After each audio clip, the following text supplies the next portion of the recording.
My dad is charismatic. He's got this great imagination. So charming. Did I say charming? so charming. By 1987, Rod Stewart and Kelly Emberg had been living together out of wedlock for 4 years. Not even the birth of their daughter, Ruby, could convince Rod to give marriage another try. I think in the end, Kelly decided that Rod simply wasn't ever going to marry her. 3 years later, the romance was over. I was very sad because I really liked Kelly. I genuinely loved her. She was like a second mom to me. Kimberly's dad wasted no time getting back in the game.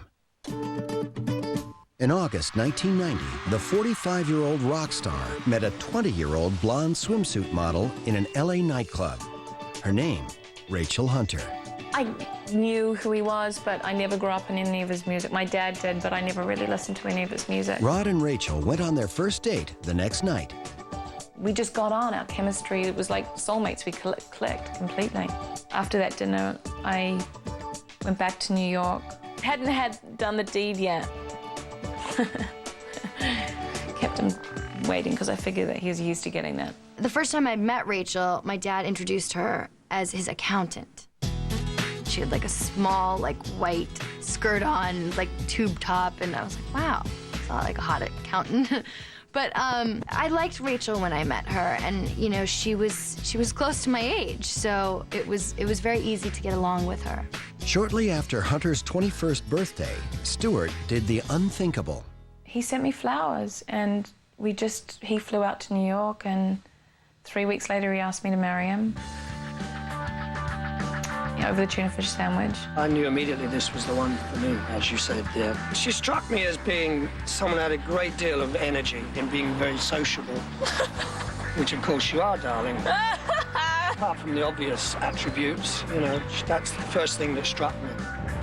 On December 15th, 1990, 4 months after they met, Rod and Rachel tied the knot at the Presbyterian Chapel in Beverly Hills.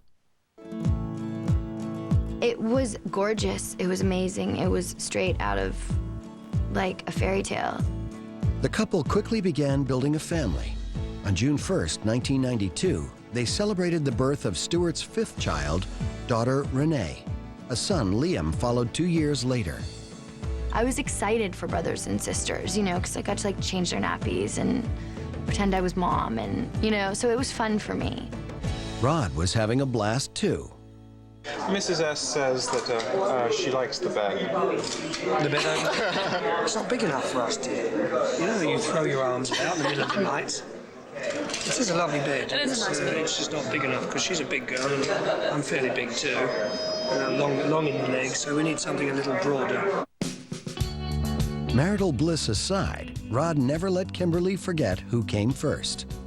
My dad, you know, he was so good about it. He always says, like, you're my #1 girl, and it always make me feel so special. Now that Kimberly and Sean were older, the singer took them on the road whenever he could.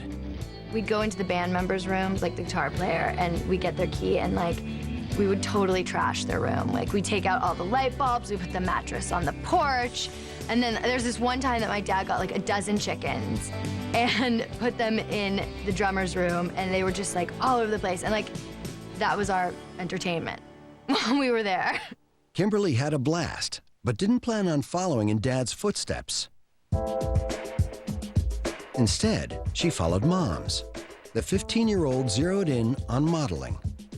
I went to New York with my mom, and I signed with the Ford agency, which was her agency. I got a Tommy Hilfiger campaign. After that, I gotten booked to do the shows in Milan, and I went there, and I was doing the fashion shows, and it was just so fun. Back at home, academics became a problem for the high school sophomore.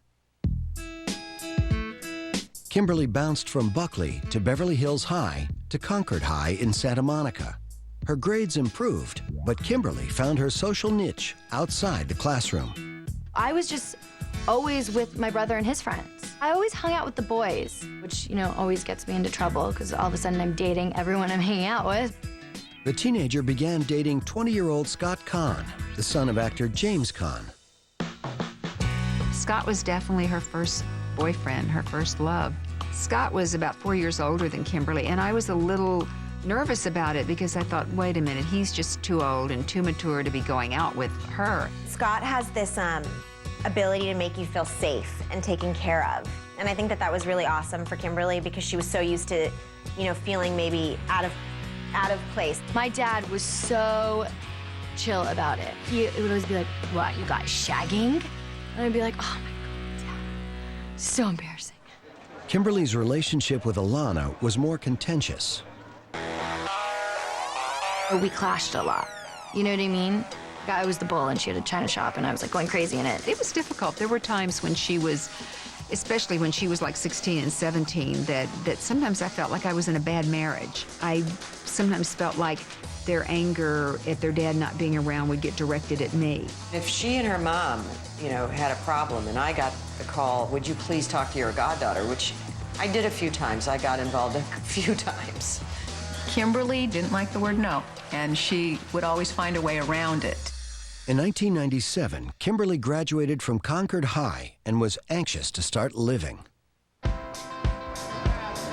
I didn't want to go to college. I just wanted to be independent and, you know, move out and experience life on my own. I was very much against that. I thought she was too young.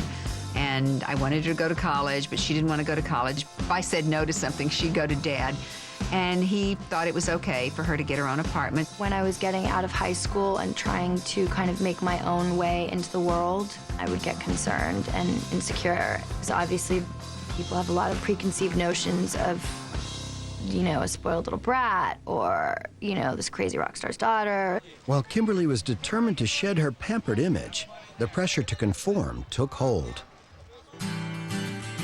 I was extremely flat-chested, like growing up. Very skinny, very gawky. All my friends, they had breasts. I kind of just remained the same, you know, and I knew that they weren't gonna grow. 18-year-old Kimberly decided to get breast implants. My mom didn't think it was such a good idea, and it was like, you know, during the time that all of the silicone stuff was going on, and she had taken hers out. I just absolutely put my foot down and said, absolutely not. But then, of course, she went to her dad and talked him into it. Kimberly doesn't necessarily think and weigh out the pros and cons of a situation. She sees it, she does it, it's done. Coming up, a grave diagnosis. It was very traumatic just to hear that word, you know, especially when you're so fit.